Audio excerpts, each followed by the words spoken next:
सर्वसामान्य नागरिकांच्या अडचणी असतील, तक्रारी असेल, यांचं तत्परतेने निवारण व्हावं यासाठी लोकशाही दिनाचं आयोजन खरं तर करण्यात आलेलं आहे।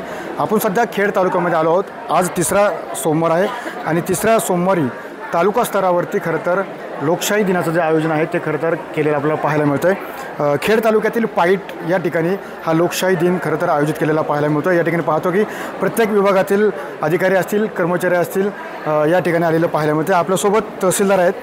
खरं तर आज पाईट या ठिकाणी तुम्ही लोकशाही दिनाचं आयोजन केले, काय संकल्पना आहे लोकशाही दिनाची आणि काय कशा प्रकारे?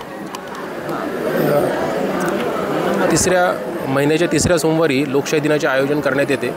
तर हा लोकशाही दिन हा मुख्यालयी होत असतो, परंतु माननीय जिल्हाधिकारी पुणे यांच्या संकल्पनेतून लोकशाही दिन हा माननीय प्रांताधिकारी अनिल दौंडे सर यांच्या अध्यक्षतेखाली प्रत्येक मंडळाच्या मुख्यालयी घेण्याचे नियोजन करण्यात आलेले आहे। मागचा लोकशाही दिन हा वाडा या ठिकाणी झाला, हा लोकशाही दिन हा पाईट या ठिकाणी होत आहे। या ठिकाणी सर्व विभागाचे अधिकारी आणि संबंधित कर्मचारी उपस्थित आहेत, जेणेकरून सर्व विभागांमध्ये समन्वय राहावा आणि नागरिकांना शासनापर्यंत आणि शासनाच्या विविध विभागांपर्यंत पोहोचणे शक्य व्हावे यासाठी हा लोकशाही दिन मंडळ स्तरावर घेण्याचे माननीय जिल्हाधिकारी महोदयांचे निर्देश आहेत आणि त्यानुसार कारवाई होत आहे। खरं तर ग्रामीण भागामध्ये तुम्ही आज आयोजन केलं लोकशाही दिनाचं, काय समस्या साधारणपणे ग्रामीण भागातील आहेत?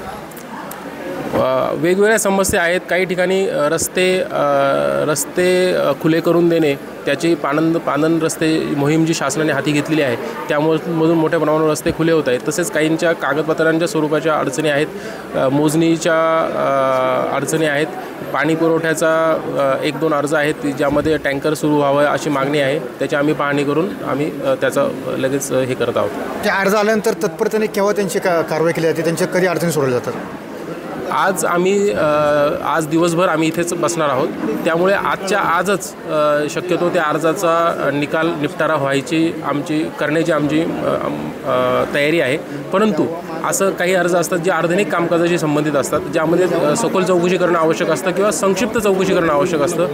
असे अर्ज जे आहेत ते अर्ज मात्र आम्ही सुनावणी घेऊन निर्गत करणार आहोत।